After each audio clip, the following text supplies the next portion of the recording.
आपका एक लाइक और कमेंट मुझे नेक्स्ट वीडियो बनाने पर मजबूर करता है, तो प्लीज़ लाइक और कमेंट ज़रूर करें।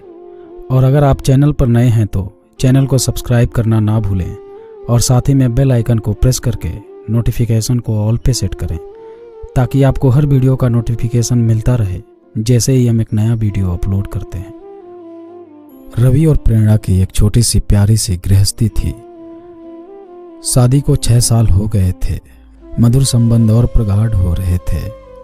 अनंत 2 साल का हो गया था। अब एक और मेहमान बस 4-5 महीनों में आने वाला था। खुशी खुशी जीवन का बगिया महक रही थी। रवि प्रेरणा का बहुत ख्याल रखता था। प्रेरणा ने भी जीवन के हर एक पल में रवि को हद से ज्यादा प्यार किया। शादी के 5 साल बाद भी यूं लगता कि जैसे अब भी दोनों प्यार में हैं और जल्द से जल्द एक दूसरे के जीवन साथी बनना चाहते हों। रिश्तेदारों और करीबी दोस्तों के अलावा शायद ही कोई समझ पाता था कि दोनों पति पत्नी हैं। हाँ, अनंत के वजह से भले ही अंदाजा लगा लेते थे, वरना किसी को नहीं पता था।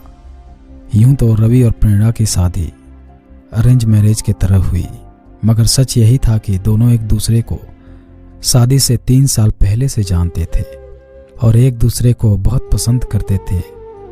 दिल में एक दूसरे को जगह दी तो फिर कोई और दिल में नहीं आया। दुनिया एक दूसरे के दिल में ही बसा ली सदा के लिए।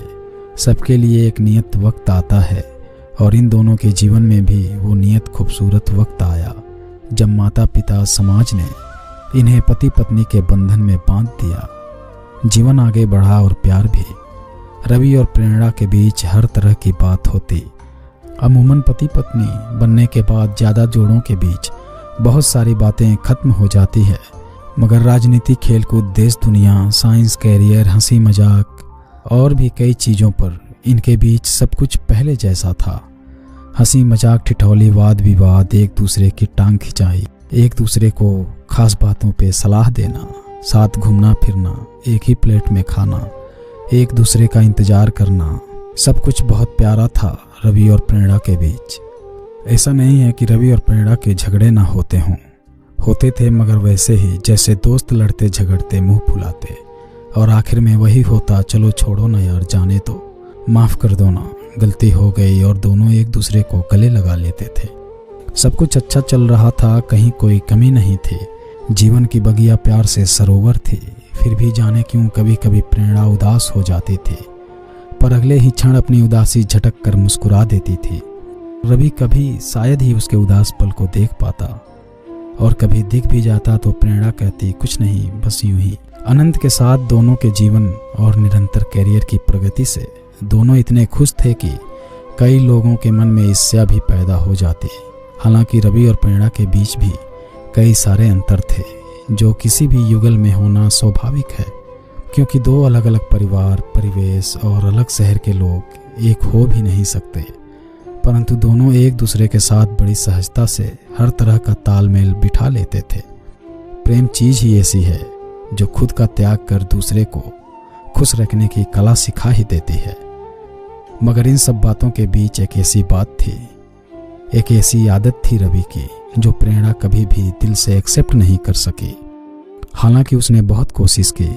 उसने कई बार रवि से कहा भी, बहुत मिन्नत भी की कि प्लीज इस आदत को छोड़ दो। ये हमारी प्यारी गृहस्थी, हमारे रिश्ते, हमारे अगाध प्यार के बीच एक दाग है। कहते कहते तो अब 6 साल बीतने को थे।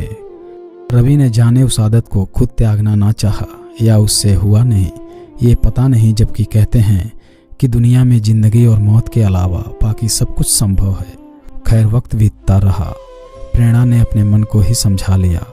उसको याद आता कि सभी बड़े बुजुर्ग और बुद्धिजीवी लोगों का कहना है कि इस संसार में ऐसा कोई नहीं जिसको जीवन की संपूर्ण खुशियां मिल जाए।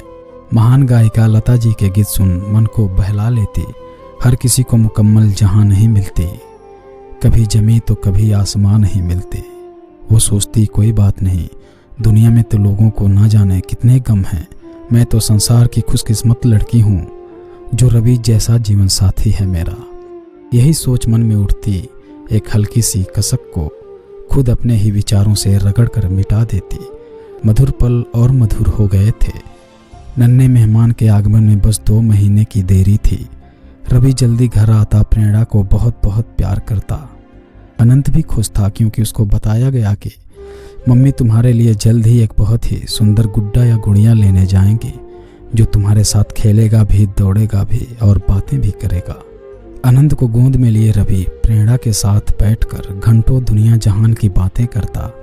प्रेरणा हर वक्त खुश थी पर कभी कभी अनायास पूछ बैठती, रवि तुम सच में अपनी आदत नहीं छोड़ सकते? रवि उसका हाथ थामकर फिर वही बात दोहरा देता जो पिछले 6 साल से कह रहा था, बस 2-4 दिन दे दो मुझे, सच कहता हूँ इस बार पक्का तुम्हें शिकायत का मौका नहीं दूंगा। प्रेरणा कसक भरी मुस्कान के साथ सर हिला देती और बोलती, ठीक है इस बार प्लीज छोड़ देना। रवि प्यार से प्रेरणा के माथे को चूम लेता, कभी गालों पर थपकी देकर कहता, इस बार पक्का, प्रॉमिस। फिर बात खत्म हो जाती। एक शाम अचानक प्रेरणा का दिल बहुत किया कि आज आइसक्रीम खाने चलते हैं। वैसे भी 2-3 महीने से कहीं बाहर नहीं निकली थी। रवि बोला, मैं घर पर ही ले आता हूँ। फिर प्रेरणा नहीं मानी। तीनों तैयार होकर आइसक्रीम पार्लर चले गए। आइसक्रीम खाते हुए बहुत खुश थे तीनों। होनी कुछ और लिखी गई थी जिसका समय नज़दीक था। तीनों घर वापस आए। अनंत तो खेल कूद कर निढाल होकर रातें ही सो गया था। प्रेरणा के दिल में आज फिर एक सोई हुई ख्वाहिश जगी। उसने रवि का हाथ पकड़कर अपनी ओर प्यार से खींचते हुए बोली, रवि सुनो ना एक बात, इधर आओ तो जरा।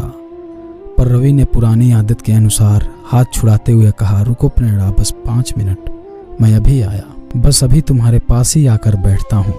कहकर रवि बालकनी में चला गया और सिगरेट पीने लगा। अचानक ही प्रेरणा की तेज चीख सुनकर रवि दौड़ा। प्रेरणा वॉशरूम में लहूलुहान पड़ी थी। अब बस उसकी आंखें कुछ कह रही थी पर उसके मुंह से कोई आवाज नहीं निकल रही थी। रवि के प्राण ही सूख चले। उसने घड़ी भर बिना देर किए एम्बुलेंस बुलाया और प्रेरणा को कुछ ही पल में हॉस्पिटल पहुंचाया गया। तत्काल इलाज शुरू हुआ। रवि तब तक अपने माता पिता और प्रेरणा के घर वालों को भी खबर कर चुका था। सभी आ गए। सभी प्रेरणा के लिए चिंतित और दुखी थे।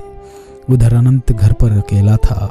सिर्फ नौकरों के भरोसे छोटा बच्चा नहीं रह सकता था, इसलिए रवि की मां को घर जाना पड़ा। इधर डॉक्टर्स प्रेरणा के कंडीशन को अब भी खतरे में बता रहे थे। बच्चा पेट में ही खत्म हो गया था। डॉक्टर ने ऑपरेशन कर दिया था और अब प्रेरणा को बचाने की कोशिश में जुटे थे। थोड़ी देर में अनंत को लेकर मां फिर से हॉस्पिटल आई।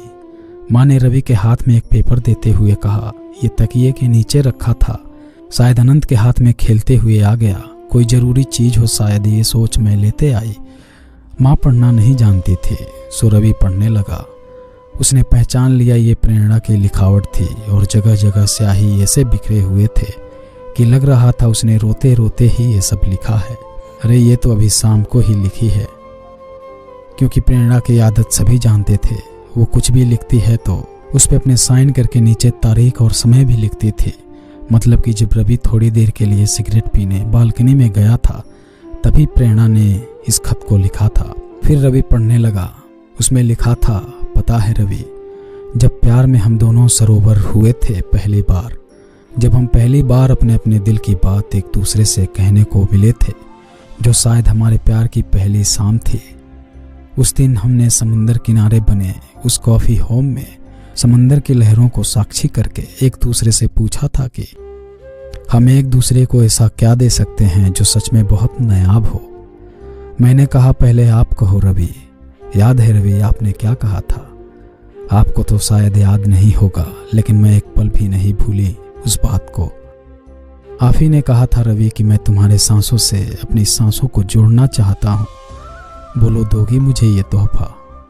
मैंने आपकी आंखों में प्यार की सच्चाई देखी थी। उसे एक पल में मैंने आपके साथ अपना पूरा जीवन देख लिया था। ऐसे तोहफे आप मांगेंगे ये कल्पना तो नहीं की थी, लेकिन आपकी इस ख्वाहिश ने ही मुझे भी ये ख्वाहिश दे दी कि मैं आपकी ये इच्छा जरूर पूरी कर दूं। दिल में तो आया कि अभी ही पूरी कर दूं, पर मैं शादी के बाद आपकी ये इच्छा जरूर पूरी करूंगी, मैंने सोच लिया था। लेकिन साथ ही ये भी था कि मुझे आपकी सिगरेट बर्दाश्त नहीं थी। मैंने अपने घर परिवारों में कभी ये सब नहीं देखा, नहीं सहा। मुझे इसके धुएं से, इसकी अजीब सी स्मेल से हद से ज़्यादा नफरत थी। मेरा दम घुटने को हो जाता है इससे। लेकिन फिर भी मैंने नज़रें नीचे करके कहा कि सही वक्त आने पर आपको ये तोहफा जरूर दूंगी। आपकी आंखें खुशी से चमक उठी थी। मुझे बहुत अच्छा लगा था रवि। फिर आपने मुझसे पूछा कि तुम्हें मुझसे क्या चाहिए। याद है रवि?